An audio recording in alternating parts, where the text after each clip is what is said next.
Analysis करेंगे जो अपने पैसे को ऐसे सेक्टर के अंदर इन्वेस्ट करते हैं जो सेक्टर हमेशा चलने वाला है।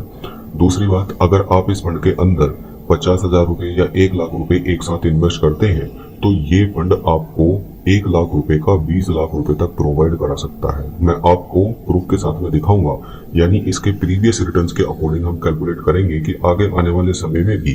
पहली बात, ये सेक्टर भी दोस्तों हमेशा चलने वाला है, यानी एफएमसीजी सेक्टर के बारे में मैं बात कर रहा हूँ। और दूसरा, इस सेक्टर के अंदर जो भी कंपनीज हैं वो सभी दिग्गज कंपनीज हैं जिनके अंदर ये फंड अपने पैसे को इन्वेस्ट करता है।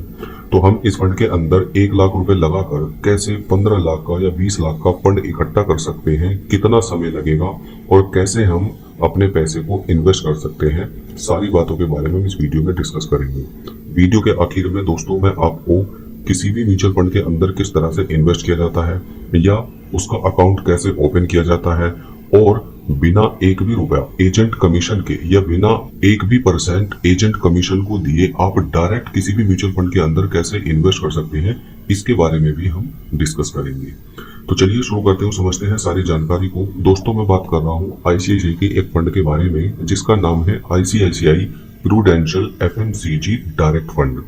एफएमसीजी जो कि फास्ट मूविंग कंज्यूमर गुड्स यानी एफएमसीजी सेक्टर होता है, जिसकी चीजें या जिसका सामान दोस्तों हर किसी को इसकी जरूरत होती है और ये हमारे रोजमर्रा की लाइफ से बिलोंग करता है।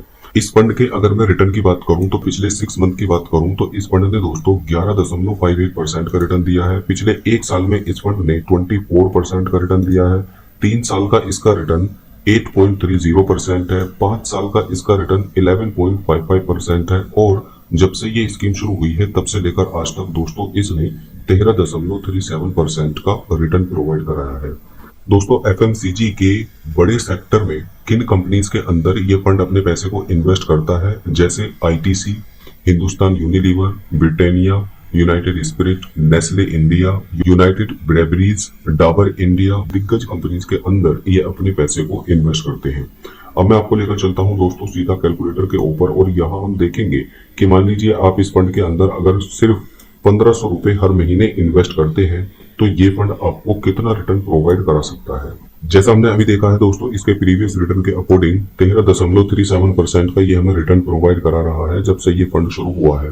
लेकिन अगर आप इस फंड के अंदर दोस्तों 12% का रिटर्न भी मानकर चलते हैं और आप अपने पैसे को 10 साल तक कंटिन्यू इन्वेस्ट रखते हैं तो टोटल पैसा जो 10 साल में आप इन्वेस्ट करेंगे वो 1,80,000 होगा।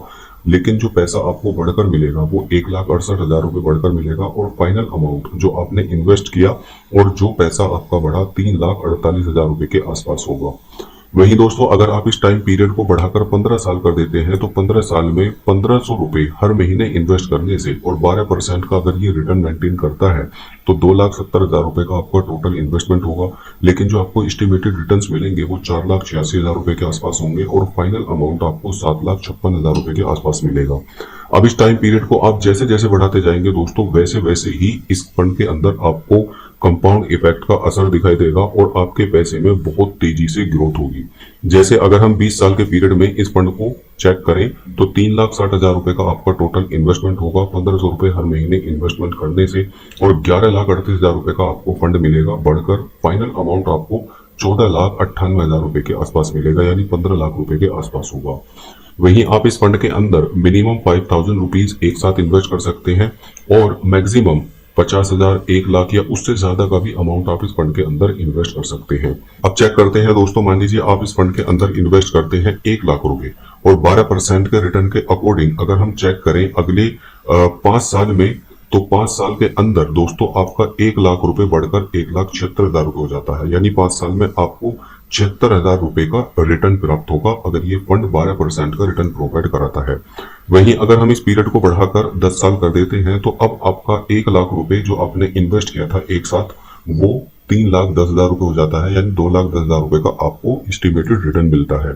वहीं अगर हम इस टाइम पीरियड को बढ़ाकर दोस्तों 20 साल कर देते हैं तो 20 साल में आपका 1 लाख रुपए बढ़कर 9,64,000 रुपए के आसपास हो जाता है। और अगर हम इस फंड को दोस्तों ऐसे ही इस फंड के अंदर अपने पैसे को इन्वेस्टेड रखते हैं अगले 25 सालों तक तो 1 लाख रुपए आपका बढ़कर 17 लाख रुपए के आसपास हो जाता है, यानी 16 लाख रुपए के आसपास आपको रिटर्न मिल जाएगा। और अगर आपकी एज लगभग 30 साल के आसपास है और अपने रिटायरमेंट के लिए आप 1 लाख रुपए का इन्वेस्टमेंट करके छोड़ना चाहते हैं, तो आपका 1 लाख रुपए दोस्तों बढ़कर 29,95,000 रुपए हो जाता है 12% रिटर्न के हिसाब से अगले 30 सालों में। तो दोस्तों आप एक बार इन्वेस्ट करके अपने फंड को अगर छोड़ देते हैं तो ये फंड दोस्तों बहुत तेजी से ग्रोथ होता है अपने लास्ट पीरियड में। यानी जब भी आप किसी म्यूचुअल फंड के अंदर इन्वेस्टमेंट करें तो दोस्तों आपको इस बात का जरूर ध्यान रखना है कि आपका जो इन्वेस्टमेंट व्यू है वो बड़ा होना चाहिए। जितना ज्यादा पीरियड के लिए, जितने ज्यादा समय के लिए आप अपने पैसे को इन्वेस्ट करके रखेंगे, उतना ही ज्यादा आपको रिटर्न मिलने के चांसेस होते हैं।